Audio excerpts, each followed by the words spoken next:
Welcome to Atomic Geekdom. My name is Dave. I hope you're having a wonderful, wonderful week. Enjoying the fall weather if you live in a state that actually has seasons. If you don't and you live in California, suck it. We have wonderful weather. I know weather's great all year round. Yeah, well, you have also like wildfires and earthquakes and Republicans. Well, I guess those are everywhere. But anyway, that was just a joke. We're not getting political here. Like I said, my name is Dave. You can see that on the bottom of the screen right over here. Joining me as per the usual is Kyle. Hey, what up, everyone? Kyle, Hope you're all doing well. How are you doing? Your camera went all white again. Oh, just leave it. Well, it is what it is. It might be how I have the light on there too. I don't know.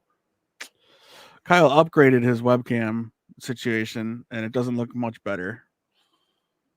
Well, it's also in the middle of my ring light, so it might be that.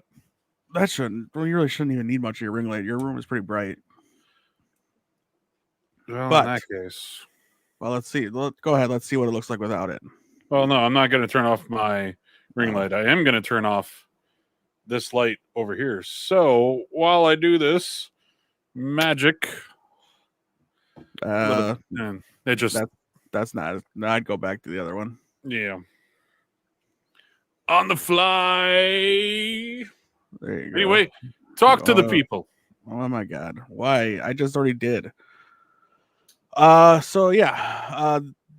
Hope you're having a good week. I hope your face isn't as white as Kyle's.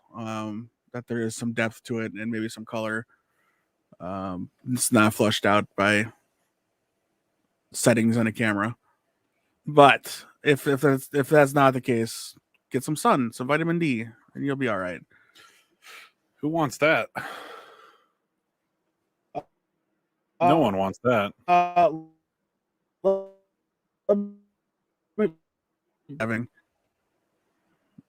Kyle's gonna freak out for a second on my end until the Wi-Fi issue goes. I'm literally the only one home. Nothing is on the internet. While it's freaking out, and when we lose something like Twitch or YouTube, you stupid. I don't understand the internet. I'll never understand it. I pay a lot of money for it. All right. While we're here, Batwoman season 2 is out on home media, so you can get yourself a copy of this right now. This is the Blu-ray version. It comes with digital code if you want. That if you're into that thing, sort of thing. Let me read the copy here. That's what we do now. We read copy. Who? Watch as Javicia Leslie takes on the mantle of superhero Batwoman when Batwoman, the complete second season, arrives on Blu-ray and DVD. Already has. Strap yourself in for a thrilling ride with all 18 episodes from the second season, plus never before seen bonus content, including deleted scenes and a gag reel.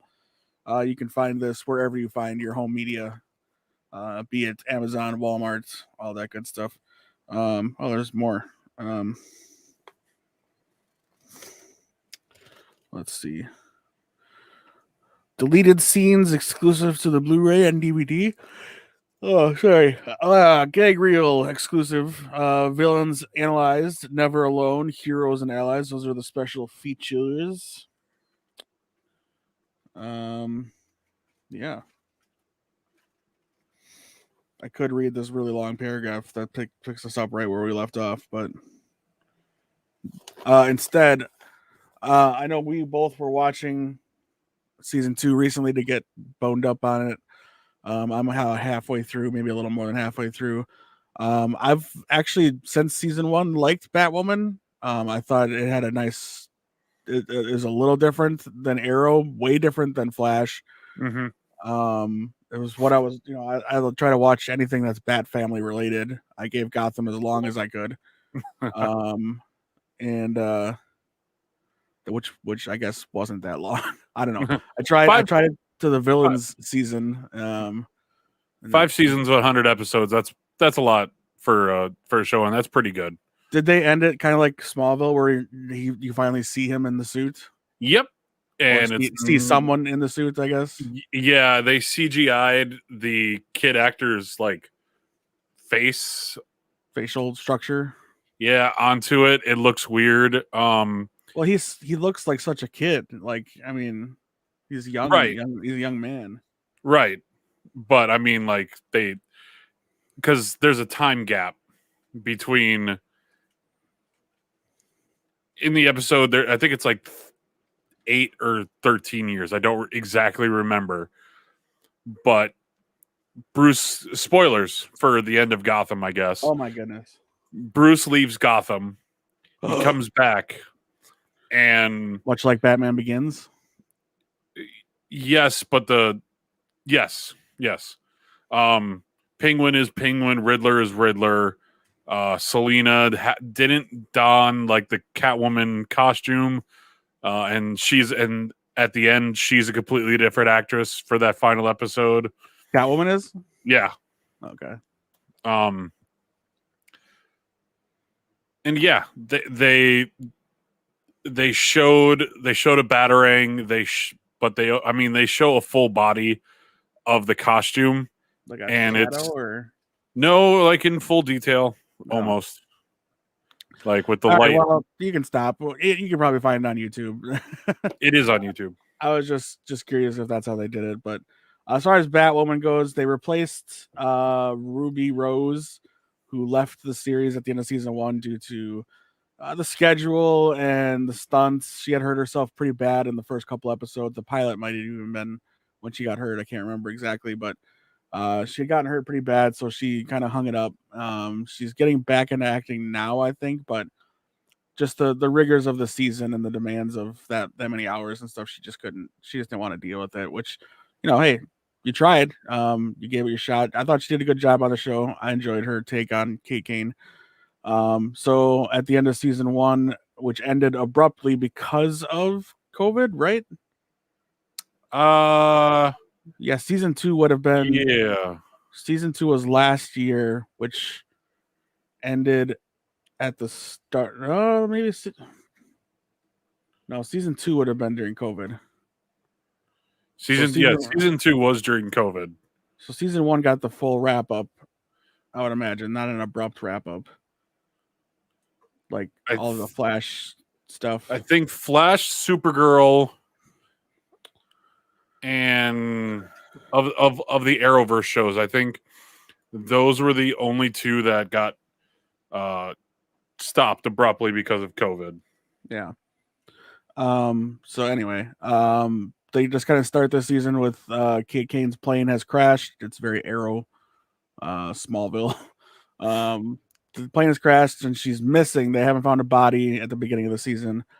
And then it kind of goes from there. The new Batwoman finds the suit in the wreckage and kind of takes it upon herself to keep the legacy going, figuring that the original Batwoman has died. Mm-hmm. And then of course she finds Team Batwoman, I guess is what we're doing. And then so there 20 episodes in the first season. They planned for 22, so they did get like their season abrupt because of COVID. Right. So yeah, just wanted to throw that out there. Pick up your copy. That is a sponsored deal. That is an ad, I should say, not sponsored. That's an ad. So the fine people at Warner Brothers sent us a review copy of that, so we wanted to put it out there because I'm enjoying it. It's a CW show, so I have problems with it immediately. A lot of it is a little too romantic drama that I don't really need. Of course, there's gonna be romance stories. There's nothing wrong with that. I'm just saying some of it is pretty convoluted, and I feel like some of the actors they get are what I refer to as MTV actors, meaning they found some models and threw them on the stage, and here we are. That's usually the guests, not the main stars. The main stars seem to do a great job, especially this new girl that's playing Batwoman. Yeah, what is her name? Not the actress, but Ryan Wilder. Ryan Wilder, yeah, great name too. So that's a completely fiction or completely made up for the series character. Mm-hmm. She's not have any roots in the comic books, which we are going to talk about today. Speaking of roots in the comics, like that segue, I do. I do, but I have to. I'm actually you. God, son of a She did make her comic debut very recently. Fine, but she was made up for the show. She was made up for the show, yes, but she is now in the comics. Great. You're welcome. I don't think I said she was exclusive to the show. You can't actually mean when I wasn't wrong. Yet. Oh, you God. Releasing this week, or I'll just say October 1st, whenever you're listening to this podcast, time traveling, is Venom 2 or Venom Let There Be Carnage. So we thought, since you've been introduced to Eddie Brock and Venom and the world of how did she say it? Symbiotes the first time, and then they edited it. Yeah, whatever. Symbiotes. I can't remember how she said. She said it wrong. Symbiote. It was just symbiote so sounds crazy. But I mean, I can understand it being read that way. But except for when you're reading it and there's source material, like the word isn't not made up. It's not like midichlorians or anything like that, or it can be interpreted differently. Like the Sheik or something crazy. Anyway, so yeah, we're gonna talk about the comic book origins of Carnage. Carnage debuted in my heyday of collecting comic books as a child. I was a grown boy of 11 when the symbiote wars, I guess, started. I don't know what you want to call it. I don't think it was called that. I want to say it was after the clone stuff with Ben Reilly, either that or just before it.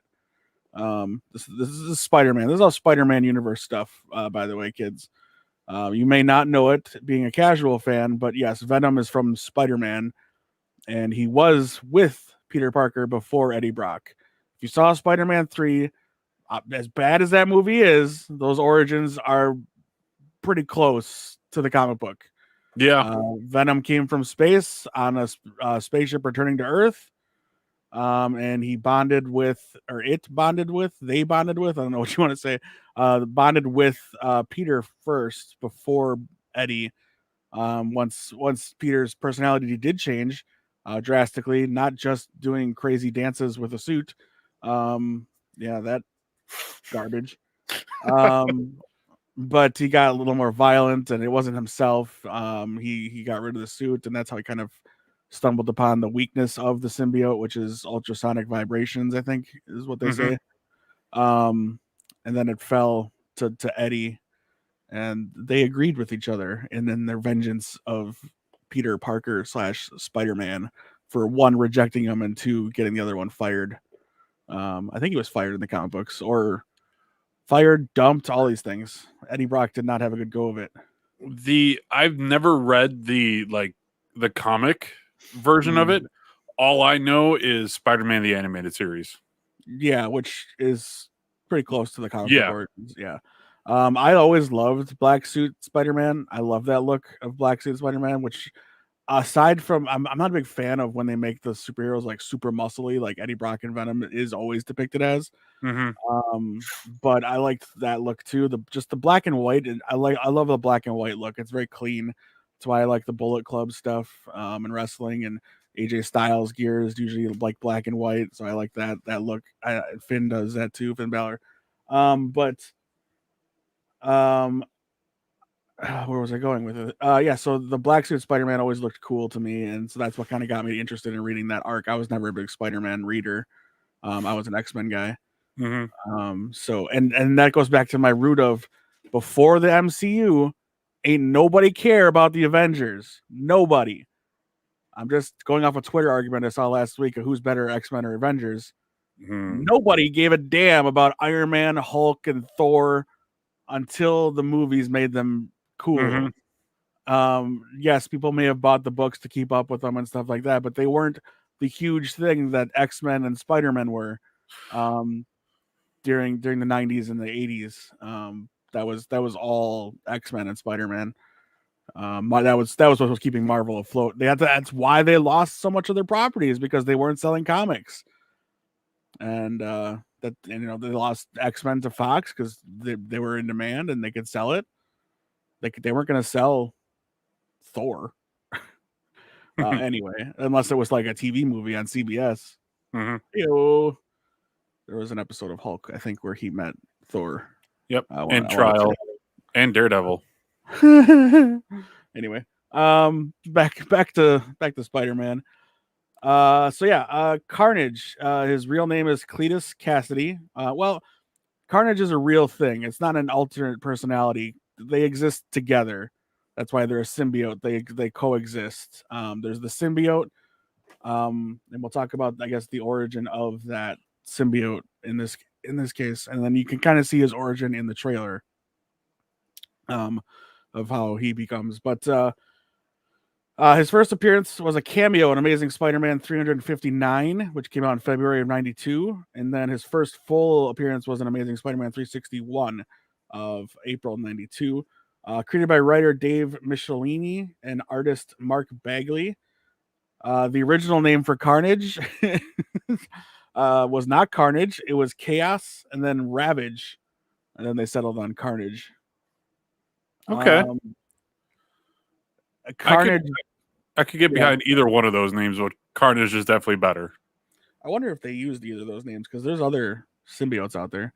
Yeah. In fact, I think I read an issue where they went to the planet because the Venom symbiote leaves Brock at one point and goes to Flash Thompson. Goes to Flash Thompson, who you've met in Spider-Man. He's the like Pakistani looking boy, I think. Mm-hmm. He's a bully to Peter, but he loves Spider-Man, which is outstanding. It makes for a great dynamic. But yeah, he eventually becomes the hero, the anti-hero Venom that we see Eddie Brock being. Agent Venom, and then Eddie gets another symbiote and becomes anti-Venom because he's dying of cancer, and then he eventually gets the Venom symbiote back, and doesn't one of them lose an arm or something? Flash loses his legs. That's it. And then Venom gives him legs, right? Yes. Yeah, that's it. Yeah, because for a while, Flash with Venom is with the Guardians. He's in space for a while with the Guardians. And that's where he ends up on the symbiote planet. Anyway, the Carnage symbiote, the red symbiote, is the offspring of Venom, which the offspring of these symbiotes just they leave them behind and they have to fend for themselves basically. And there's really no, sexual intercourse that results of, that makes the result an offspring. I think it just happens. Yeah. Something like that. But the origins, let's talk about Cletus Cassidy first. He was born in Ravencroft, born in the psychiatric prison at his Ravencroft, which we'll see in the film, where he is being kept. I think you saw it in the teaser at the end of Venom 1. He is a serial killer. He was in the comic books Brock's cellmate, and that's how they met, and that's how Carnage was born, was through the cellmate, through them being in the same cell. I'm woefully behind on my producer obligations here. Hello there, Appets Bin Sennen. Welcome in to the show. Feel free to comment on anything we're talking about or add to the show as much as you like. Did you want to add something? No. Go right ahead. The only stuff that I know from Carnage is the animated series. So that's cool. You can spout that in as soon as I'm done. Oh, if there's any differences that I don't recall. I was gonna rewatch that episode or that series of episodes. There's like 3 or 4 of them, right? Because they did this thing where they would just go like weekly episodes, and then they did a thing where like 4 or 5 episode arcs. They did that with they did that with Venom, and then they did that with Carnage. They also did that with Secret Wars, but that's right. And then Spider-Verse. They did Spider-Verse before Spider-Verse. Was Ben Reilly there? Ben Reilly was there. That's what I thought. Yeah, because X-Men kind of did that too. They did the big week-long event with the Phoenix, and then they did the Dark Phoenix after that. But I don't think they did much more. I think it was like those 2 events.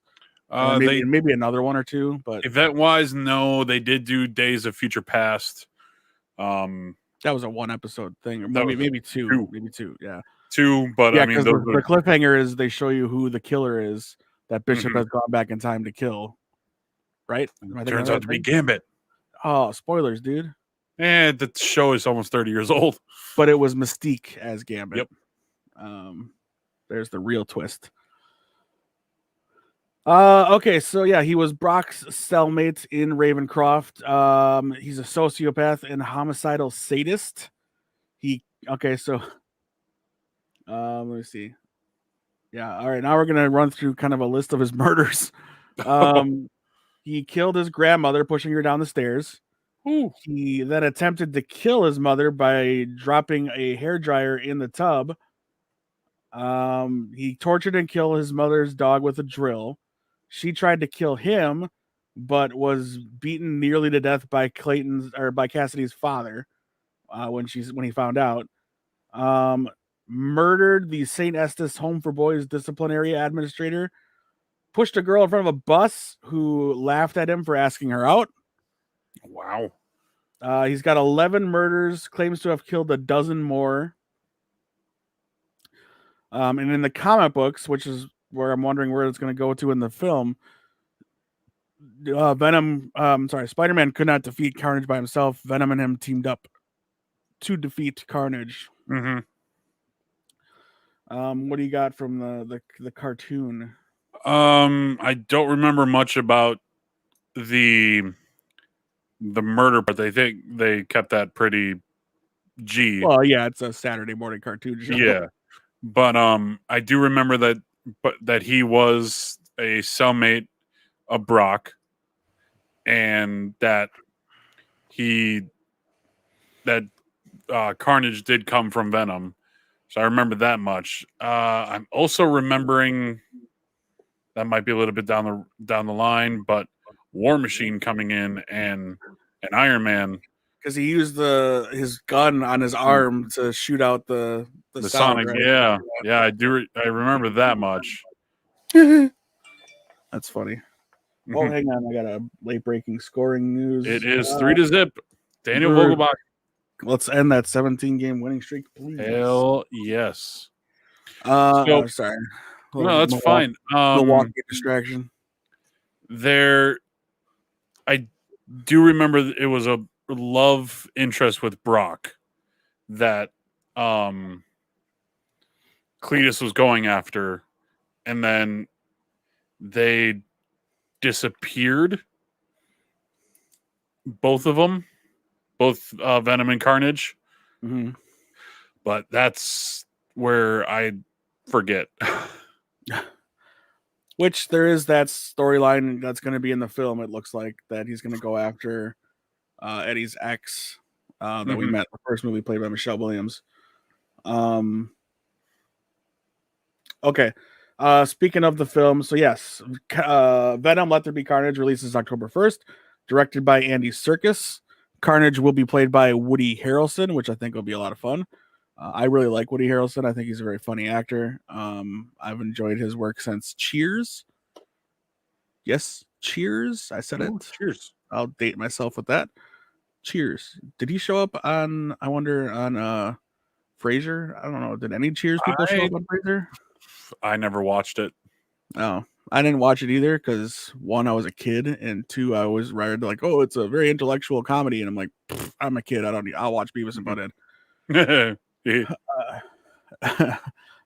In the comic books, Carnage does team up often with Shriek, who is a character in this film played by Naomi Harris, Shriek, aka Frances Barrison. In the film, she's going to be a love interest to Carnage, which is going to be weird and twisted, I think. Since we're talking about it, let's just pop it up on the screen here. While we're talking about it, you can have some visual stimulation other than our faces.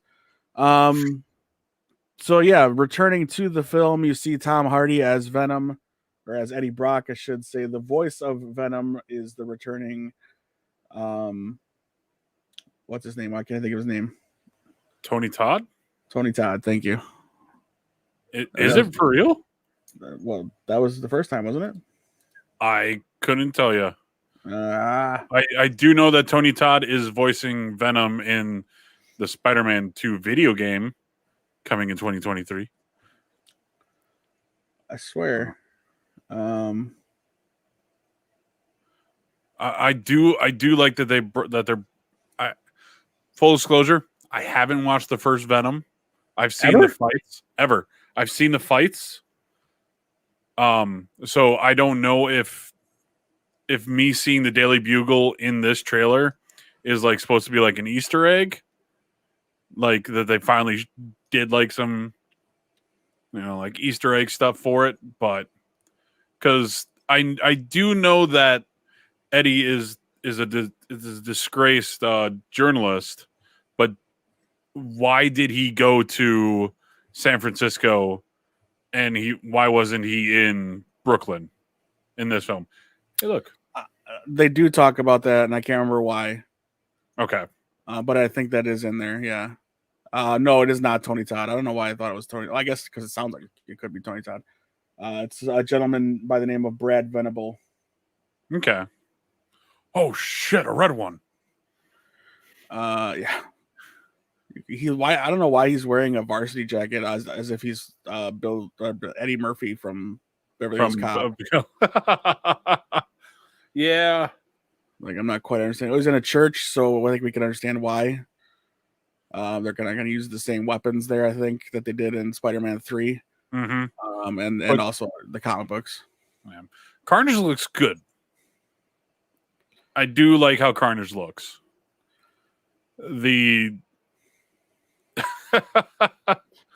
I still do wish that we had at least some Spider-Man like interaction in there so that it makes a little bit more sense as to why Venom looks like he does. Yes, the purpose of why he's black and white and has the webbing thing in front of his chest, which you really can't see in the movie, but it's there. I mean, yeah, the first movie, Riz Ahmed, great actor, been in a ton of good stuff. He plays the villain Carlton Drake, who eventually becomes a symbiote called Riot. And there are other symbiotes, I believe, that he's experimenting with on other humans, but they're not taking a host. So there's that. They kind of really introduce you to the symbiote. That's what Jenny Slate's character, Jenny Slate from SNL, who says symbiote weird. She's kind of, you're into the backstory of what these things are, and where they're from. She turns on Riz Ahmed and goes to Eddie to kind of out everything. It's worth, I think it's worth watching. Better than Spider-Man 3? Yes. There is, for whatever reason, a clip of Spider-Man into the Spider-Verse after the credits. What? Yep. I don't know why, but there is. Also, John Jameson is in the movie as an astronaut. Sorry, are we still talking about the first one? Yes. Okay. So John Jameson in the comic books and the cartoon brings the symbiote back from space, and he is the son of J. Jonah Jameson. There you go. The head of the Daily Bugle. Right. And that's kind of where Brock gets the tie to all of this, along with Peter Parker, and they're both there covering the space landing and the press conference and things like that. They're competing photographers, I guess. Yeah, I think Brock is more of a photojournalist than Peter. Peter's just a photographer. Correct. So yeah, that's the first. Let's see. What does it say in here anywhere? Investigative journalist. Yeah, it doesn't say why he. I'm pretty sure in the movie it does say why he moved to San Francisco. And I think they do that in the movie to avoid themselves from, well, why doesn't Spider-Man just show? You know what I mean? They can kind of avoid that conversation. But yeah, for round 2, Tom Hardy returns as Eddie Brock / Venom. Michelle Williams returns as Anne Weying. She actually bonds with the Venom symbiote at some point in the first movie too, which is kind of a cool moment. The Venom symbiote likes her more than Eddie. Of course. Naomi Harris plays Shriek. That's the love interest for Cassidy, and just another villain to pair up with Carnage. Reed Scott, you saw in the little footage there, or if you've seen the trailer, you've seen it. He's a doctor, and he's Anne's fiance in this movie. She is not with Eddie Brock. And then Woody Harrelson, of course, plays Cletus Cassidy, aka the Carnage. And Peggy Lou returns as the convenience store owner from Mrs. Chen. She was in the first film. So yeah, and this was teased at the end in the credit scenes. You can see Eddie, or I think Eddie goes to the Eddie goes to it, yeah. Yeah, so they teased. They knew back then that they were doing a second one, and they already knew who their Carnage was, Yeah. which is pretty dope. Yeah, it remains to be seen if they're gonna do anything tying him to the Spider Universe. It's Sony, so they can. I just don't know what they're allowed to do. See, I just wish the creatives of this and MCU, or just Kevin Feige, could get in an office and say, "This is what we should do." And I think this will work for all of us. Mm-hmm.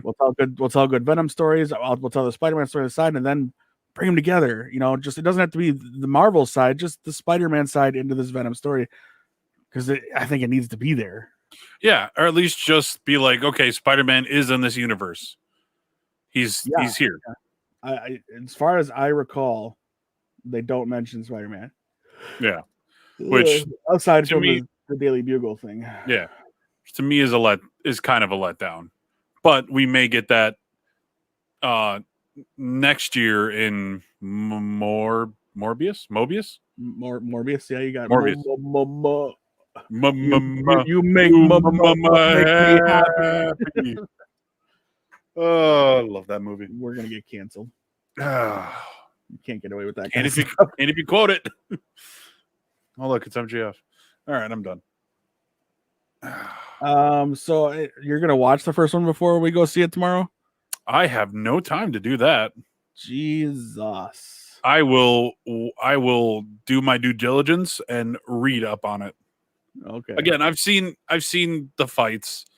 I saw that, spoilers at the end, they fight on a spacecraft, and the sonic sound waves from the engine is what separates Riot from Riz Ahmed.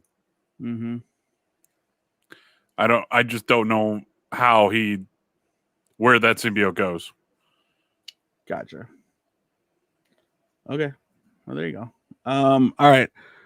That I mean, that's really all I have.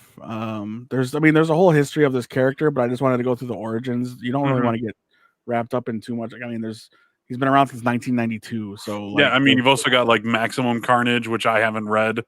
I mean, there's video games based off of it. One of the coolest things Nintendo, that right? What was that? The Super Nintendo game, if I remember. Yeah, at least it was on Super Nintendo. It might also have been on like Genesis at the time as well. Sega. But yeah. But one of the coolest comic book panels I have ever seen is from New Avengers, like the start of the run after Avengers Disassembled. They go to the raft. Carnage is there, but so is the Sentry. Sentry takes the Venom's symbiote, or the Carnage symbiote, goes up to space and just like tears it apart and just leaves it, comes back. I'm like, all right, you effectively just killed Cletus Cassidy. All right. He did it with him in the body, with the symbiote attached to him. It is.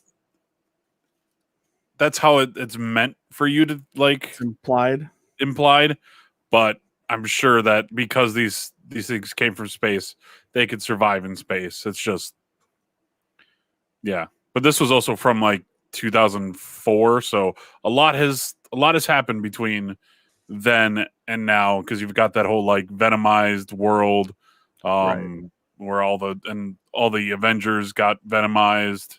Ugh. So stupid. Can get that line of pops at your local store, kids. Forever and ever. Amen. All right. So I guess since we have a little bit of time left, we could just end now, but why would we do that? Yeah, why not? Let's add a little geek out to the proceedings. Sure. Since I have some notes that would get lost in time. We don't want to get too stagnant out there. Some headlines, I should say. So let me change our brand here, our banner. We'll hide that, and we'll do that. Ta-da! Geek news of the week. I gotta get a sound thing and make it all cool. Geek Um, news.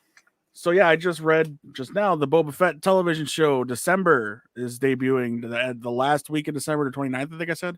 Yep. So yeah, well, we will have new Star Wars content right before the end of the year. Yep. So Hawkeye ends that day. Book of Boba Fett starts that day. It's a beautiful thing. It is. Speaking of Disney Plus and stuff, the Marvel Plus, I think it's a 2-part finale, is what I'm guessing. The first part was today. No, am I wrong? Oh no, I thought no. Yeah, the first part was today. The next week is the finale. Sorry, Yeah, I thought there was something else afterwards. Oh, so it's what if Carnage, what if Ultron won, basically, and so it's somewhat of an MCU take on Age of Ultron. Not really, but it's close. I think it's as close as we're gonna get. I love Age of Ultron. It reminded me a lot of Age of Apocalypse. It's a cool what if thing, and it brings everybody together. I can understand why they couldn't do it, but it's surprising to me. The only 2 people left are Black Widow and Hawkeye. Yeah. To combat all of these drones, and they make it look so easy. Like, how did anybody else fall? Right. Like, it's kind of odd, but I understand it. You want to take out the big guns first. well, I mean, they show you how Tony falls, but like, aside from that, like, man, how did you kill Thor? How did you kill Captain America? Like, what is happening here? But yeah, I get it. You want it to, whatever. You want it to be in the hands of man, not Superman. I get it. That's what they're kind of going for storytelling wise. But you can also we're kind of getting spoilers here. You can also tell stories about these characters being there and trying to survive. Right. Not just kill them. That's the easy route. Stop killing them all the time. No, it's all right to kill them because you can't kill them otherwise. Like, you've killed Tony 3 times. Good. In this. Hashtag Tony was wrong. Put it out there. So yeah, and this is the first time the Watcher actually gets involved, sort of. I'll put that caveat out there. He's sort of involved. He does not influence anything yet, but it's coming. And now it's this episode at the very end is gonna link everything together from the whole series. I think they hinted at one already, because we already know that the Watcher has communicated with one person in one of the universes. And then of course this one he does with Ultron, or he's kind of forced to, I should say. But anyway, it was a great episode. I really enjoyed it. It was a lot of fun. It was cool to see Watcher get in the mix of things and kind of see what he looks like with a corporeal body. I just snorted. That was weird. Did you get the Galactus reference? Yeah. There was some cool little Easter eggs. You got to see President Steve Rogers in one universe, because they kind of do a little universe hopping while Ultron and the Watcher are fighting. So that was pretty cool. And I'm guessing he goes back in time when they're looking for the Zola file, because they lose. Or is he doing it on a different universe? No, it has to be on that. It has to be on the universe that he wins. Yes. That they find Zola. So he must. How does he affect that? Because they set off the nuclear bombs. He's already got. I don't understand. Did the nuclear bombs not hit where they were in Russia? No, apparently not. Siberia is already a dead zone. So why make it deader? Yeah. I guess that's the only way, because I thought they would have all died. I thought they would have all died too. Or he would have found them and killed those two. Yeah. Anyway. Also, Natasha and Clint are the only 2 humans alive. That's what. I don't know if there's people in hiding that they're protecting, and these again. There's a cameo by the kitten, by the way, for anybody that wants to. That's his first appearance on the stream. There you go. Watching. Ahsoka used to join me on my Twitch channel, but she's too big now. She'll join me on the desk, but she won't sit in my lap anymore. On the computer. Anyway, so yeah, What If has been good. We've got the finale coming up next week. Got a new episode of Titans coming tonight/tomorrow. So that's happening. The Sopranos prequel movie is hitting HBO Max tomorrow. or October 1st, if you will, or in theaters, if you want to see it that way. So there's that to look forward to. I wanted to rewatch Sopranos first, so I might do that. You don't have to, but it's a prequel, so. Other headlines I'll quickly run through here. The Lost Boys is getting a reboot. It seems like there's Lost Boys stuff coming out all the time, like straight to DVD or streaming movies or something. But we're getting a Lost Boys reboot. Some stuff has come out about the Obi-Wan series, not much. What we know is it's 10 years after Order 66. And one of the actors is Han from the Fast and Furious series, and he wields a lightsaber. That's all we know. But he plays Han in the Fast and Furious series. His name is Han Solo in Fast and Furious, and now he is in Star Wars. So it comes full circle, kid. Yeah. Dreams do come true. And it's got a 2022 release. We don't know exactly when, but that and Ahsoka are the two Star Wars shows I'm most. Don't get me wrong. I'm excited for them all, but those are the two I'm waiting for the most. I have not started it yet. I keep wanting to, but I don't want to watch it on my iPad. I want to watch it on my TV and relax and sit down and enjoy it. But Why the Last Man is finally on FX. I haven't read. Oh, I love the graphic novel. When we first started this podcast, there goes Chandler again. When they first started this podcast, I read it because there was rumors of the movie, and it never happened. And I couldn't put it down once I started. It's so good. I also haven't read. I have the first volume of Lock and Key. I know that's on Netflix. Yeah, same vein. Graphic novel. Season 2 is coming. Yeah. Same vein as like graphic novel to streaming or whatever. Right. I've heard good things about Lock and Key because it's done by Joe Hill, who is the son of Stephen King. Created by Joe Hill. Yep. Manny Pina. Extends their lead to 4. Go on. Yeah. Focus. I can't focus. It's the Brewers. It's a game that technically means nothing to us, but yeah. Other than bragging rights. Yeah. We don't want to. Well, they're already in the playoffs. Anyway. HBO Max is developing a series based on the Penguin from the Batman. Yeah, it's going to explore Colin Farrell's character, who he admits is only in a handful of scenes in the film. So this is maybe meant to be his introduction, and then maybe part 2 will be about the Penguin kind of a thing. Who knows? Because I'm assuming this movie is just going to be the main villain is going to be Scarecrow. But of course, Oswald Cobblepot is a staple of Gotham before he's the Penguin. So, well, he becomes the Penguin. I mean, that's like his mobster name, and then just because of the way he looks and all these things. But yeah, the Batman is out March 4th. So we're getting closer, dude. We're getting closer. We're getting closer. I mean, we're also getting closer to Fandom, which is October 16th. Which we, if we're not working, might just react to live. We will be in Chicago. Well, then, fuck it. Well, we won't.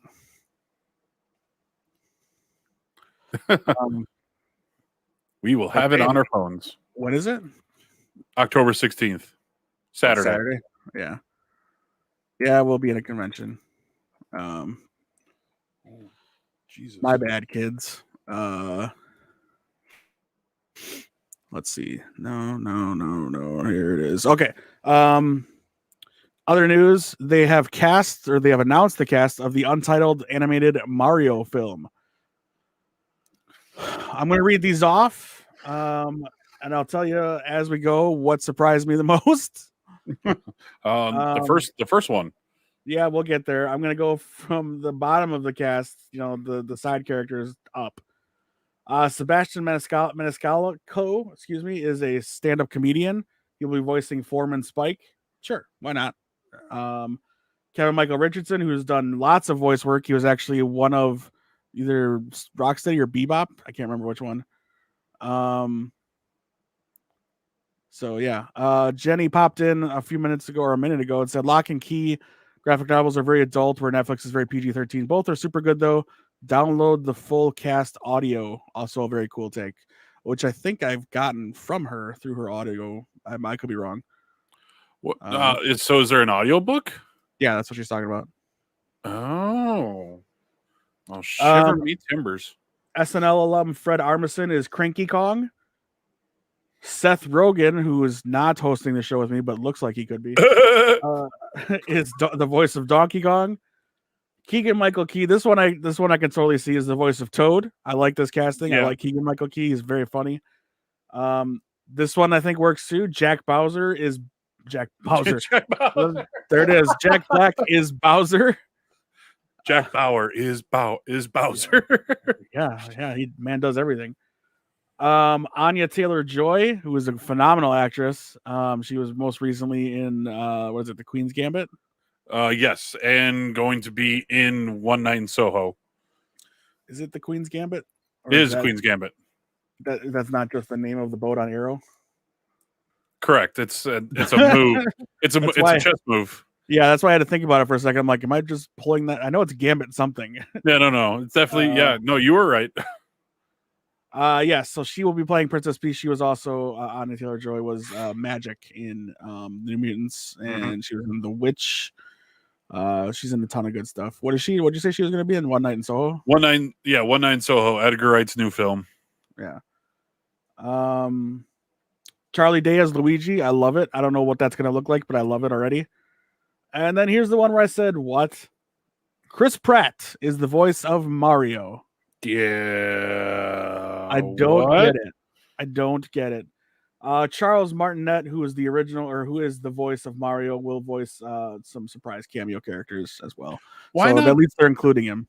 Why not just have the voice of Mario voice Mario? You can't have him running around saying, "It's me, a Mario." You definitely can. It would not be fun. What did I skip? Okay. I can't remember what it was, and if Jenny, if you're still here and you're watching this might make you mad too. Rolling Stone has updated their top 500 songs of all time. So let's see here. In 2004, they published their 500 greatest songs of all time. It's one of the most widely read stories in their history, viewed by hundreds of millions, but has changed a lot since 2004. Back then, the iPod was relatively new. Billie Eilish was only 3 years old. To create the new 500, they convened a poll of more than 250 artists, musicians, and producers, as well as figures from the music industry and leading critics and journalists. Each sent in a ranked list of their top 50, and then we tabulated the results. Nearly 4,000 songs received votes, where the 2004 version list was dominated by early rock and soul. The new edition contains more hip-hop, modern country, indie rock, Latin pop, reggae, and R&B. More than half the songs here, 254 in all, weren't on the old list, including a third of the top 100. This result is a more expansive, inclusive version of pop music that keeps rewriting its history with every beat. Okay, before I even start, this list is bullshit. So there's 500 songs here. You can find it. It's on Rolling Stone's website. But we're just going to go to, where do they break it down? 50 to 1. I'm not doing 50 songs. That'll take us way too long. Go away, Steam. I don't care if my friends are online. Steve. 49. I'm just going to go through some notables here, okay? 49, Lauryn Hill, Doo Wop, That Thing is a great song. That's from the 90s. Let's see here. Elton John's Tiny Dancer, 47. Okay. I'm saying some of these because these are classic songs, so you know what's ahead of them. This is 47. 46 is MIA's Paper Planes. You know that song that was in every movie trailer in 2008? Mm-hmm. Kendrick Lamar, a song from 2015, is number 45. Billie Jean by Michael Jackson, 44. There you go. The Temptations, My Girl, 43. Classic song. Bob Marley, Redemption Song, 42. Joy Division, Love Will Tear Us Apart, fantastic song, 41. Some Jimi Hendrix, All Along the Watchtowers, 40. Outcasts, B.O.B.'s, 39. That's a great song. Otis Redding, On the Dock of the Bay, 38. I'm okay with all these so far, except for the Kendrick Lamar shit. Prince, When Doves Cry, 37. I don't know if this should be that high, but here it is. White Stripes, Seven Nation Army is number 36. Yeah. Tutti Frutti by Little Richard. Number 35. That's kind of crazy. James Brown's Papa's Got a Brand New Bag, 34. It's a classic song. Chuck Berry, Johnny Be Good, 33. The Notorious B.I.G. clocks in with Juicy at 32. Stones, I Can't Get No Satisfaction, 31. Here we go, where it gets insane. Lord's Royals is number 30. What? Yep. Number 29, Dr. Dre featuring Snoop, Nothing But a G Thing. That deserves to be in the top 50. I don't know if it's that high, though. All right, Jenny. Whatever. Jenny says Kendrick Lamar is an amazing performer and she supports his place. Is he from Seattle or something? Or California. 28 is Talking Heads, Once in a Lifetime. 27, Springsteen's Born to Run. 26, Joni Mitchell's A Case of You. 25 is not even a good Kanye song. Kanye West featuring Pusha T's Runaway. 24, The Beatles, A Day in the Life. Wow, that's the Beatles song that got that high. 23 is David Bowie's Heroes, another classic song. 22, The Ronettes, Be My Baby. 21, Billie Holiday's Strange Fruit. What? Number 20, Robin's Dancing on My Own. Robin. She had that song in 1999. I didn't know she was still making music in 2010. Congratulations, I guess, but I don't think I've ever even heard that song. I'd have to listen. I don't think I've ever heard that song. 19 is John Lennon's Imagine. 18, another Prince song, Purple Rain. 17, of course, Queen's Bohemian Rhapsody. You knew she'd be on this list. 16, Beyonce featuring Jay-Z, Crazy in Love. There we go. Beatles. 15, I Want to Hold Your Hand. Okay. 14, The Kinks, Waterloo Sunset. Another Stones song, Gimme Shelters at 13. Superstition by Stevie Wonder is number 12. Wow. The Beach Boys, God Only Knows, is number 11. Wow. Another Outcast song. This is a great song, but I don't know if it deserves to be number 10. Outcast's Hey Ya is number 10. It was pretty big. Sure, it's a good song. It still is to this day. Yeah, I'm not saying it's a bad song. I just know 10 is anyway. Number 9 is Fleetwood Mac's Dreams. This is where again, good song, but top 10 of all time. Number 8 is Missy Elliott, Get Your Freak On. No. Again, good song, absolutely. Anyway, number 7, The Beatles, Strawberry Fields Forever. So they've got 3 in the top 50. Number 6, absolutely, Marvin Gaye's What's Going On. Number 5, Nirvana, Smells Like Teen Spirit. Whether you like Nirvana or not, you have to believe that there's a huge influence on music. Number 4, Bob Dylan, Like a Rolling Stone. Number 3, Sam Cooke, A Change Is Gonna Come. Wow. Number 2, Public Enemy, Fight the Power. And number 1, can Jenny, if you're still listening, Kyle, any guesses what number 1 could be? Oh God, it's a pop song. Yes. It is not from the 2000s. Is it? Are we including 2010s in that? Yeah. Anything newer than 2000s. It's not the Beatles. Okay. Barbie Girl. I'll go no. Dude, I would burn my computer if that was the like one of my, I would not have even brought this up as credible if it was Barbie Girl. Aqua's Barbie Girl, number 1 on the top 500 songs of all time. It's from 1967. 1967. Okay. Sung by a woman, written by a man. Okay, that. I'm going to give you a couple more seconds, and I'm going to start singing it. Everybody, you'll be able to hear my fabulous female singing voice. Fabulous voice. 67. Female singing voice. Oh God, it's not Patsy Cline, Jenny.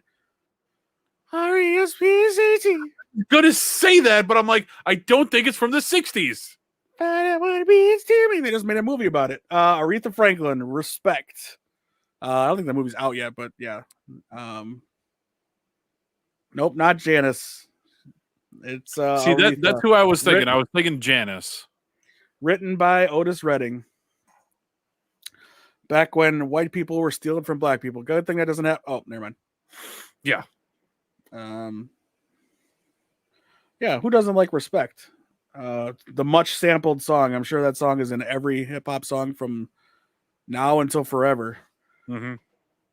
It's a crazy list. I did not look to see where my boys Linkin Park lie on this list. You know I will eventually. But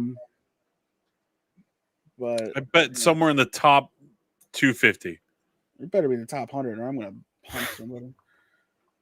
What have you been geeking out on before we close out? Jenny, you can chime in too real quick if you want. We got about 5 minutes left. I've been doing a rewatch of Everybody Lies. I've been doing a rewatch of the Daniel Craig James Bond films to get ready for No Time to Die, which is coming out October 8th. Excuse me, I believe. Let you talk here.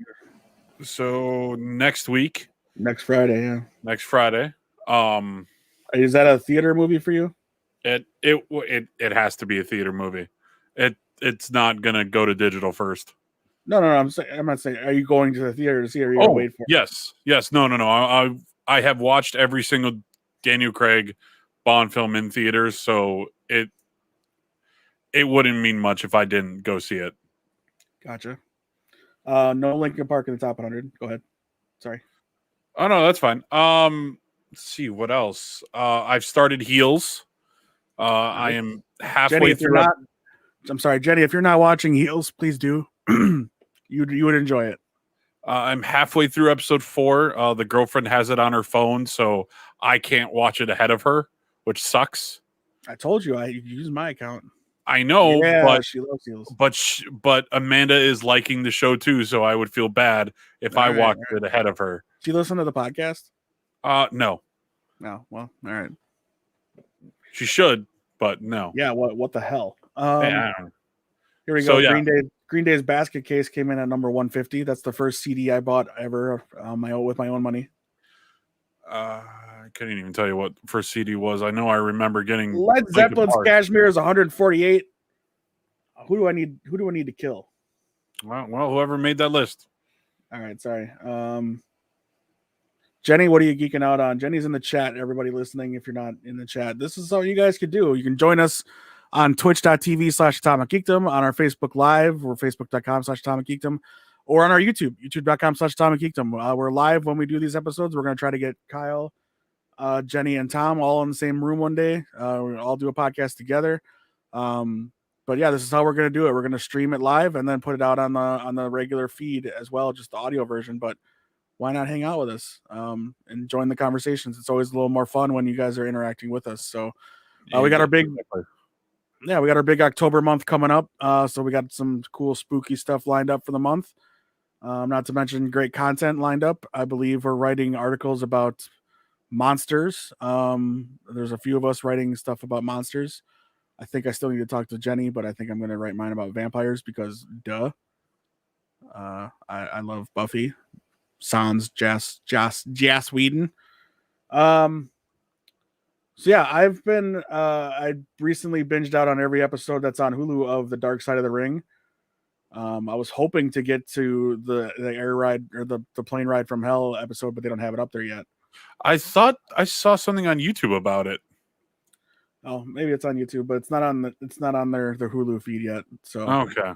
I got through all of that at least this week. And then I've been binging a show I slept on that I shouldn't have, is The Truth Seekers. That is Simon Pegg, Edgar Frost, Dick Frost show, which is a sci-fi thing, kind of a supernatural show. Really, really good stuff. Go ahead and read Jenny's comments for me. I have been too busy to do much. Love Heels. Reading Batman Road to Metal right now. Wow, is that for your book club? Reading Ray Bradbury's Something Wicked This Way Came. Finally. Something Wicked This Way Comes. Finally. And yes, that is Batman Road to Metal is for the book club. Road to Metal was interesting.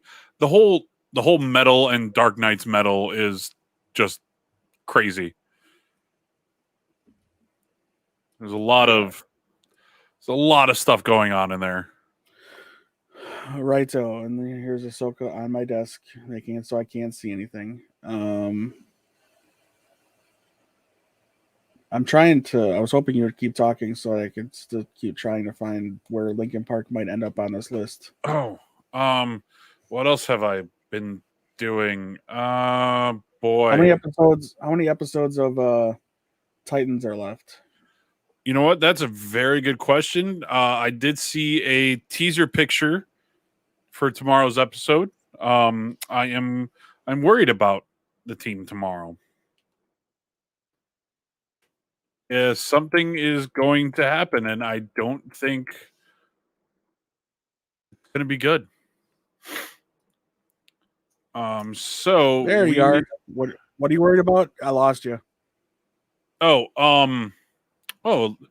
So next episode is called Troubled Water, and then the call is coming from inside the house, then Prodigal, and then Purple Rain.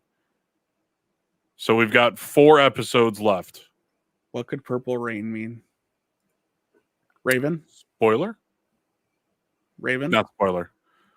Raven could be. I mean, I really enjoyed the last episode. I love the black and white aspect of it. Yeah. And if anyone says anything bad about this version of Bruce and how he's acting, just shut up. Just shut up. This is how a normal human being should process grief. Well, to an extent, but all the amount of grief he's had to process. I mean, yeah, he's lost his parents. He's seen what this job has done to Dick, which he brought him into this world, and then he lost Jason Todd. He lost Alfred. Before that, lost Alfred, lost Gordon. What happened to Barbara? I mean, he blames himself for all of that, as he probably should. Maybe not so much Gordon, but like he takes responsibility for it, and that's going to drive you to do some pretty crazy stuff. So you're not going to be all there. Nope, not in the top 250. Go Mariners. Do they even have a chance to make the playoffs? I don't think so. Jenny is a Seattle girl, if you hadn't already known, and she's cheering on the Mariners. As our Brewers are headed to the NLDS as nationally central champions. Heck yeah. Did you get your ticket? Next Saturday I'll be at game 2. Woo. Or I could sell it and make some money. You could. But trust me, it's on my mind. All right, let's wrap things up here. Thank you so much for listening. We're going to review Venom next week, probably at the tail end or maybe at the right beginning of the episode, because we have obviously things to do for October. But we would like to get a review in there since Kyle and I are going to go see it right away. Febtober. We'll be back next week, probably on a Saturday, it sounds like. Maybe a Saturday afternoon for you guys, a little bit different timing than normal, because I think that's when Jenny can join us for the episode, which is what we want to do. So make sure you follow us on Facebook, make sure you follow us on YouTube or subscribe on YouTube, and make sure you like us on Twitch. That way you know when we go live. You can't miss it. I tweet it out as well. At Atomic Geekdom is everything on social media. You'll find us everywhere. Right now we've got some new articles up on the website, so make sure you go check that out. I think there was an article written by Patrick more recently reviewing an older movie, I want to say, going back and looking at a movie, if I remember correctly.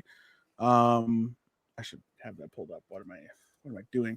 Kyle, if people want to find and talk to you, how would they do that? Oh, you can follow me on Twitter and Instagram at Kyle Krause 89. You can also follow me on Twitch, twitch.tv/KKrause 89. While link is up on the screen. There link we go. Isn't, but yeah, basically the link is on the screen. Come on, we got to get him to affiliate. We got to at least get this guy to affiliate. I need the followers. I need to. Plus, he needs to stream for that to happen, though. But look who's talking. I'm pretty sure I took off all of September, which is probably a mistake since subs are cheaper. But I'm in a place right now where I'm streaming some. I'm going to be streaming some good content. I'm having a lot of fun with GTA RP right now.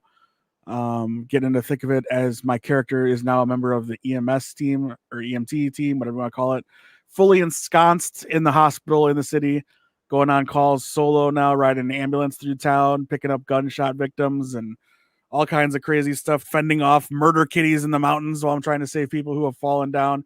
I just applied to be part of the tech team, which means I get to go out on active gun scenes. Again, this is in character, not in real life. I get to go out and help cops and stuff that are down during an active gun situation, or join SWAT while they're doing that kind of stuff. And I also applied to become a pilot for the helicopter. So Angel 1, I could be flying a helicopter around town. Hell yeah! Why wouldn't you do that? And then I also applied to be a therapist because that's fun. That's fun. That's fun role playing. Something I can't tell you yet. Okay. Yes, on the website, the most recent is a Random Thoughts Addams Family Movies Cast Revisited. So I believe Patrick takes a look at the cast of the Addams Family movies back from the 90s. I hope he talks in depth about the MC Hammer song that came along with it, because it's legendary. Da-na-na-na. And then you can find Jenny at Robbie Art on Twitter and I think Instagram as well. So she kind of joined the show today. Yeah, so AtomicHeap.com for all the articles. If you missed anything, the podcast is up there as well. You can like and subscribe to the podcast on it wherever you get your podcasts. So please do that. If you're to leave a review on Apple, make it a good one, because that would be nice. Or just tell a friend. Get people to subscribe to us on our YouTubes. We're going to have convention content coming very, very soon. Kyle and I will be going to Wizard World in Chicago. It is the last Wizard World ever. Mm-hmm. If they decide to keep the name or not, we don't know. But the company that runs that has been bought by the company that does the Ace Comic Cons. So which I think is funny, because the guy that does Ace came from Wizard World.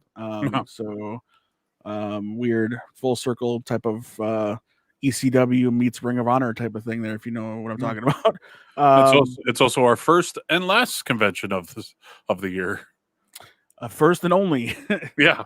First, last, and only convention of 2021. We did not, I'm working on it, but we did not get press credentials for C2E2 this year. But I will, like I did last in 2020, try to get I'll just try again. We'll just put it that way.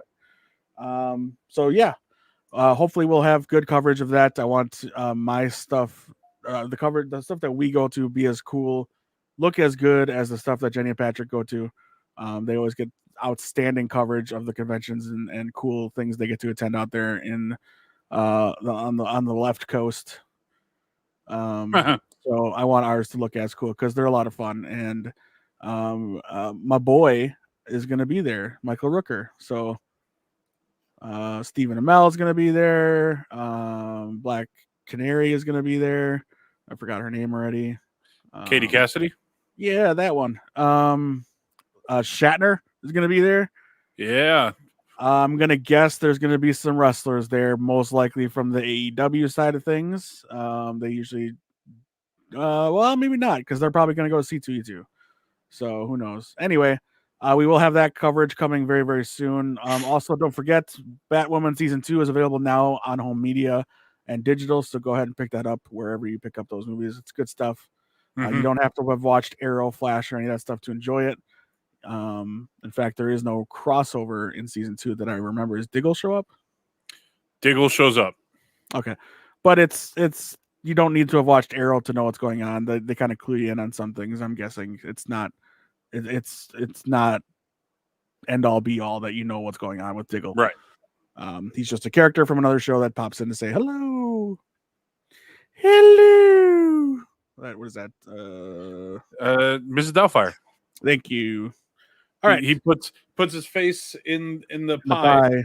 And he goes, hello. He doesn't have his makeup on. Yeah. Yes. Yeah. All right, that's gonna do it for this week. Go see Venom. We'll talk about it next week along with our first spooky October episode. Kyle, Jenny, let's all say goodbye. Goodbye. Why'd you make it creepy? Goodbye.